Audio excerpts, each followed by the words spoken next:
سنی ہو، شیعہ ہو، بریلوی ہو، اہل حدیث ہو، مذہبی جو ہوتے ہیں یہ یہود کا مقابلہ کرنا جانتے ہیں، پوری دنیا پہ ان کا ڈنکا بجتا ہے۔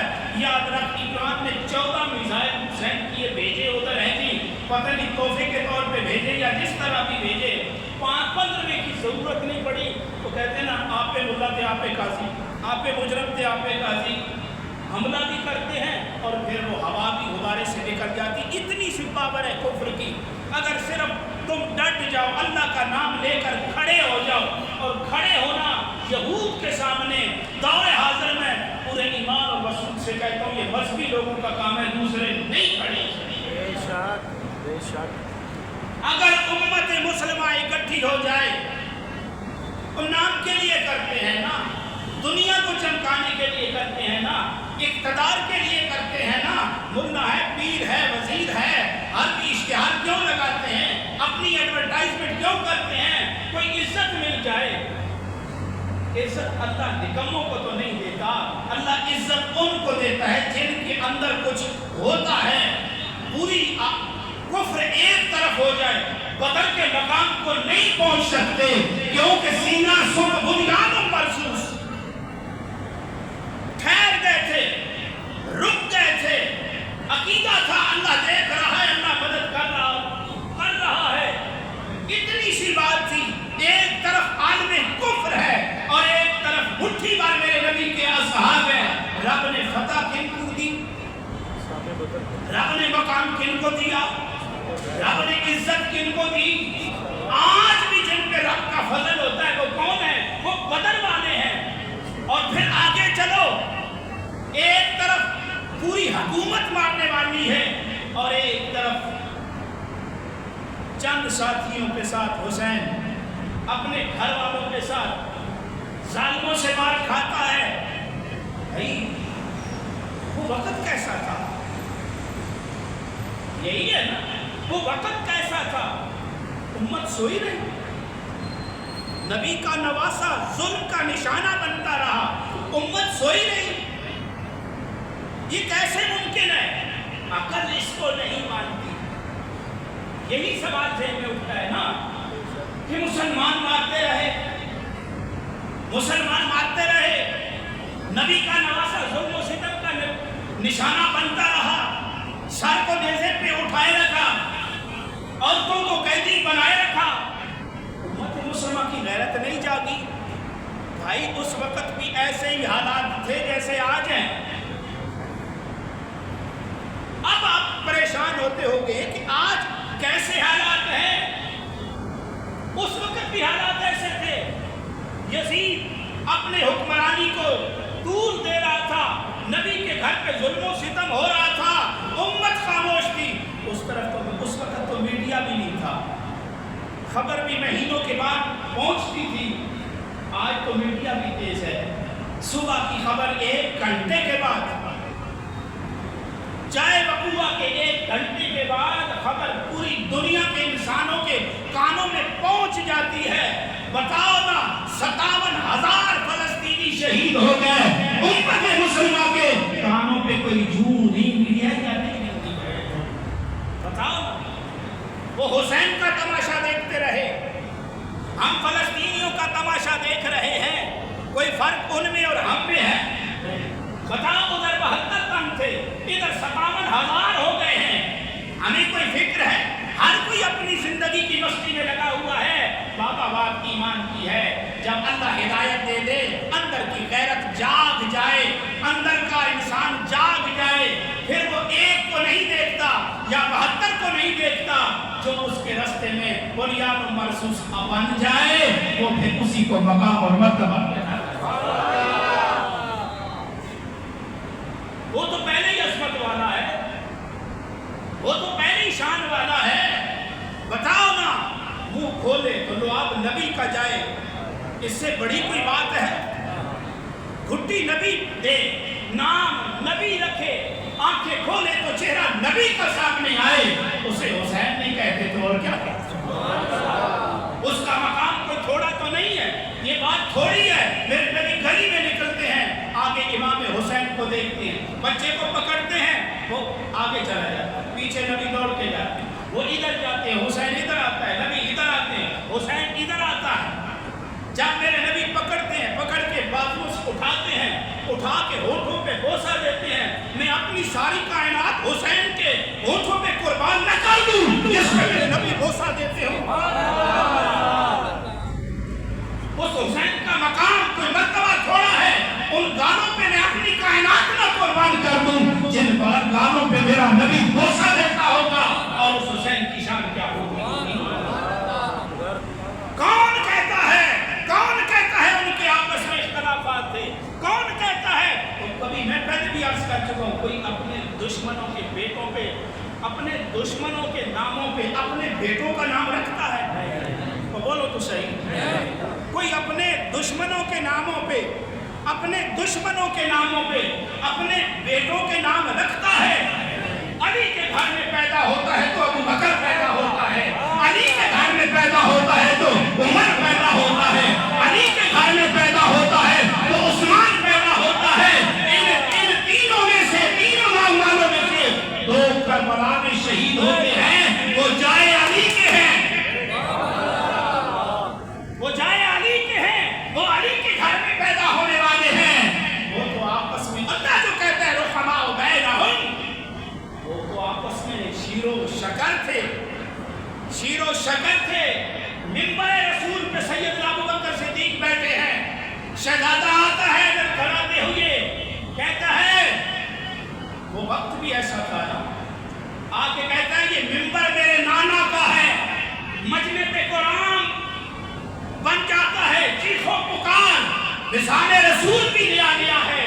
بتاؤ صحابہ کے دل پہ کیا گزرتی ہوگی جب حسین نے دیکھا میرے نانے کے منبر پہ آج تو کوئی اور بیٹھا ہے, پیچھے اسلام میں امیر کی اطاعت بھی واجب ہے, اس مجمع میں علی بھی بیٹھے ہیں. میرے بھائی علی تو کھڑے ہو کے کہہ رہے, اشارہ کر رہے ہیں, یا امیر المومنین یہ بچہ ہے, آگے بھی تو کوئی عام نہیں تھا, رازدار نبوت تھا, میرے نبی کا یار تھا, میرے نبی کا ساتھ دینے والا ابو بکر تھا, میرے نبی سے محبت کرنے والا ابو بکر تھا.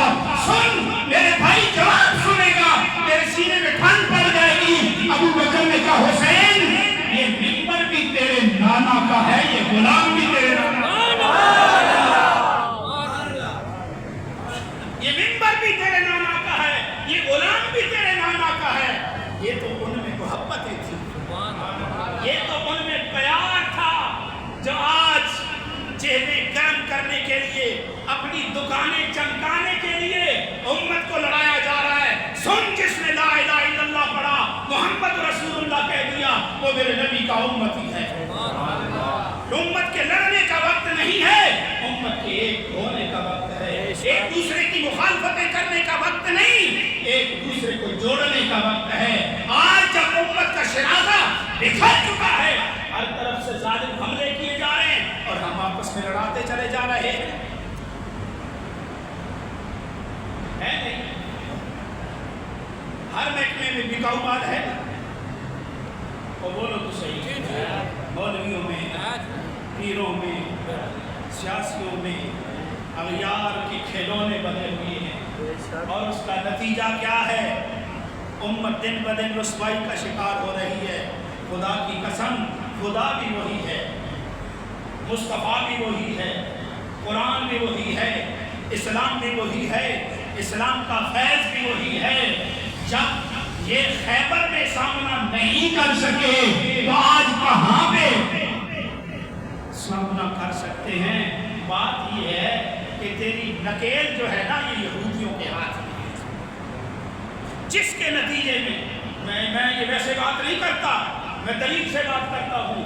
آج آپ ریسرچ کرتے ہیں, اس پہ کرتے ہیں, گوگل پہ کرتے ہیں نا, جو بھی پی ایچ ڈی کرتا ہے, ایم فل کرتا ہے, LLM کرتا ہے, یا کسی میں MS کرتا ہے, وہ ریسرچ کرتا ہے, تو ریسرچ کے لیے وہ محتاج کس کا ہے؟ وہ کہ کاپی کا پیسٹ ہوتا ہے اکثریت, اور اس میں سے پریجنزم توڑ کے یہ ڈگری ہاتھ میں آ جاتی ہے, اور وہ ڈگری پھر ڈگری رہتی ہے.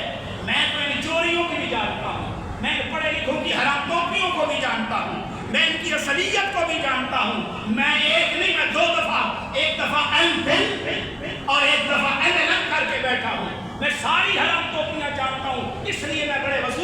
کہہ رہا ہوں، کاپی کٹ پیسٹ کیا، اس کی پلیجرزم توڑی اور توڑنے کے بعد اس کو کتاب کی زینت بنا دی. جی بیٹے نے LLM کر دیا، بیٹے نے MPhil کر دیا، بیٹے نے MS کر دیا. یہی ہے نا.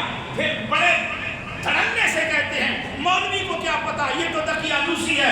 آپ بیٹھ مولوی کے سامنے، تجھے پتا چلے علم کیا ہے اور علم کی حقیقت کیا ہے. ہمارے محکمے یہ رٹا نہیں ہے، ہمارا محکمہ یہ چوری سے نہیں آگے چلتا.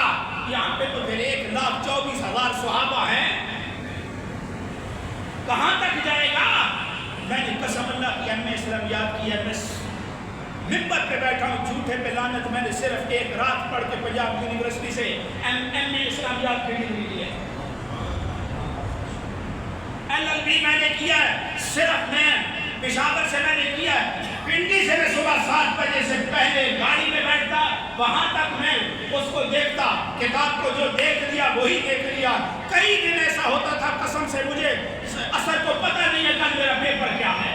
یہاں سے میں بیٹھا وہاں تک میں نے کتاب کو ایک دفعہ پڑھا. ایک دفعہ پڑھ کے پاس کرنا کوئی خالہ جی کا گھر نہیں ہے، لیکن یاد رکھ یہ میرے نبی کی دین کی برکت ہے. ایک رات میں پڑھتے رہے MA بھی ہوگی LLB بھی ہوگی. لیکن مولوی کے سامنے ذرا بیٹھ کے پہلے سال کا 6 مہینے نصاب، میں قسم سے کہہ رہا ہوں، ایک میرا دوست ہے اور وہ کسی خاص ایجنسی میں ہے جو تمہیں نچاتی ہے، تمہارے بڑوں کو نچاتی ہے. مجھے کہتا ہے میں نے دین کا علم حاصل کرنا ہے. میں نے اس کا مدرسے میں داخلہ کروا دیا. 6 مہینے کے بعد میرے اسٹوڈنٹ بھی جانتے ہیں، 6 مہینے کے بعد کہتا ہے قاری صاحب یہ تو مجھے سمجھ ہی نہیں لگتی. اور میں نے کروایا بھی داخل کسی وجہ سے تھا. بڑے وصول سے کہتا ہے میں تو MA ہوں، میروں کو کیا پتا، یہ تو میرے کھبے ہاتھ کی، میری ایک انگلیوں کی چٹکارے کی بات ہے. 6 مہینے کے بعد میں نے کہا سنا بابا مزہ آیا نہیں آیا. کہتا ہے قاری صاحب یہ میرے بس کی بات ہے، یہ میرے بس کی بات نہیں ہے.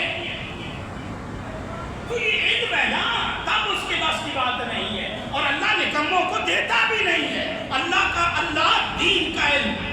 بات سنو، زبان درازی کرتے ہو نا، ایمان سے بتاؤ افضل ترین ذات کس کی ہے؟ پوچھا بولو. افضل ترین ذات کس کی ہے؟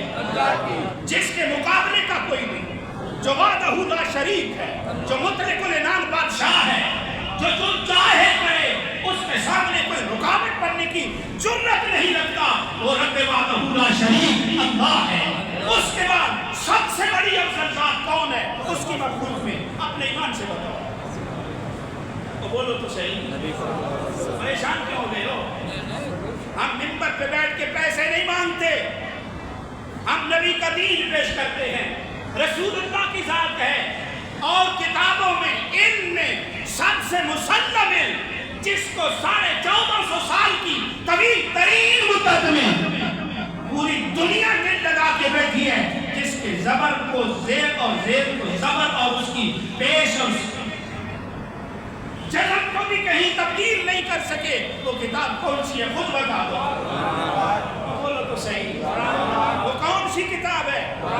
وہ کون سی کتاب ہے؟ خدا کو وحدہ لا شریک مانتے ہو، نبی کو کائنات میں افضل ترین مانتے ہو، کلام اللہ کو اس جیسا کوئی کلام نہیں مانتے، پھر اس کے پڑھنے پڑھانے والے کو جاہل اور گناہ مانتے ہو.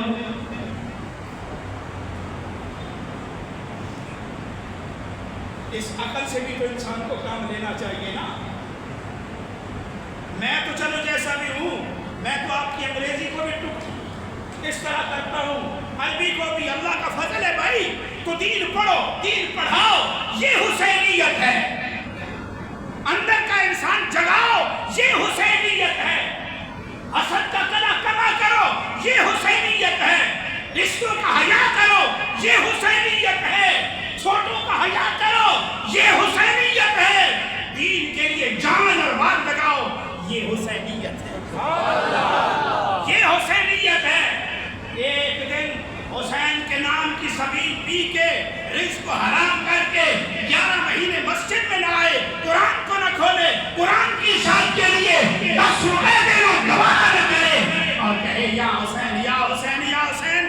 منافقت نہیں تو کیا ہے؟ بولو تو صحیح. منافقت نہیں تو کیا ہے؟ جس ملک میں جج تو نبری کرے, کھانے میں غریب انسان جانا گوارا نہ سمجھے, وہ کیا کہے کہ ہم حسینیت کو پال رہے ہیں یا یزیدیت کو پال رہے ہیں؟ اپنے مرضی. اس پہ میرا بیان ہے. امام حسین اور سیاست, یہ کبھی سن لینا, دین سے سیاست کو جدا کیا یزید نے, اور دین کو سیاست سے جوڑا محمد نے صلی اللہ علیہ وسلم. دین کو سیاست سے جوڑا ابو بکر صدیق نے, دین کو سیاست سے جوڑا ابو بکر صدیق نے, دین کو سیاست سے جوڑا عمر فاروق نے, دین کو سیاست سے جوڑا عثمان غنی نے, دین کو سیاست سے جوڑا حضرت علی نے, دین کو سیاست سے جوڑا حضرت امام حسن نے, دین کو سیاست سے جوڑا حضرت امیر معاویہ نے, دین کو سیاست سے جوڑا حضرت عمر بن عبد العزیز. سیاست میں اللہ کا کام نہیں ہے تو تیرے ابے کا کام ہے. نبی کے 13 سال کو چھوڑ کے 10 سال کو کہاں رکھو گے؟ مت جائروں والی باتیں کرو, مت یہود اور نصارہ کے نصاب کو اپنی امت میں پروموٹ کرو. امت میں پروموٹ کرتے ہو تو رسول اللہ کی بات کو کرو, جس سے تمہاری بات ہے, جس کی بات کی وجہ سے تمہاری قبر میں بھی شرمائی ہوگی, تمہاری حشر کے میدان میں بات منوائی جائے گی, وہ بات رسول اللہ کی ہے.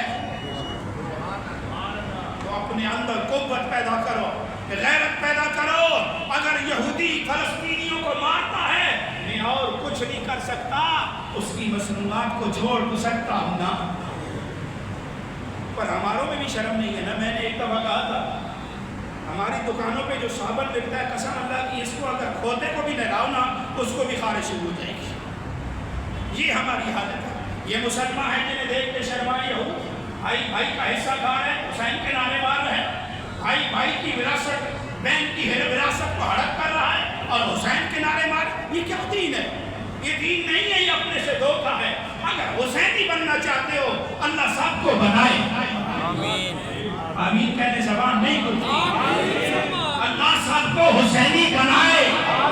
جب حسینی بن جاؤ گے پھر لالچ اللہ سے رکھو گے, توقع اللہ سے رکھو گے, ڈرو اللہ سے, ڈرو گے اللہ سے, بات اللہ کی مانو گے, پھر اللہ کی بات کی قدر کرو گے. اہل کی بات کی کوئی قدر نہیں کرو گے. پھر تمہارے پیر لٹیرے نہیں ہوں گے, تمہارے سکولیے لوٹیں گے نہیں, علم نبی کا دیں گے جو نبی نے دیا ہے. پھر مزہ آئے گا علم حاصل کرنے کا, دین کی بات کرنے کا. جزاکم اللہ خیر.